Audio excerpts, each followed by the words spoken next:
Hello there, I'm Chris Callow with Advanced Agrilytics, coming to you today from a cornfield here in Sangamon County.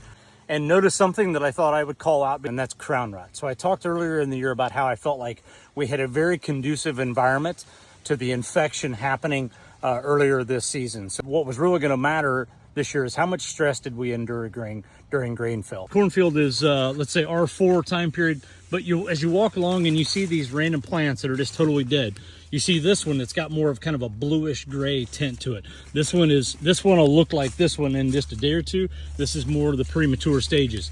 You walk along again, here's another one, premature death or ghosting. As I come out here and I look, I just find these random plants, and this is a perfect time to find out these plants that are infected by crown rot. And so if I come back here to this one that's ghosted already, and if I do what I refer to as my kick test, and if I kick it right there at the base of the plant, it'll just shatter right here. And that's a pretty good sign to me that it's got crown rot in it.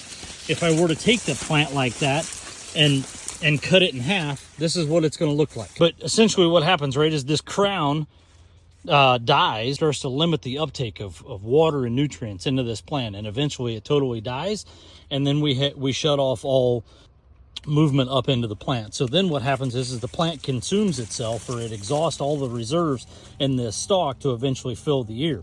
And so then we have opportunistic pathogens set in, and we have secondary issues with other stalk rots. And so then from an ear perspective, what happens is, right, this ear drops over, and because it dropped over and because we've shut off all movement from the below ground up, this ear just simply isn't as heavy as some of its neighbors are going to be. So again, what can we do to try to alleviate this?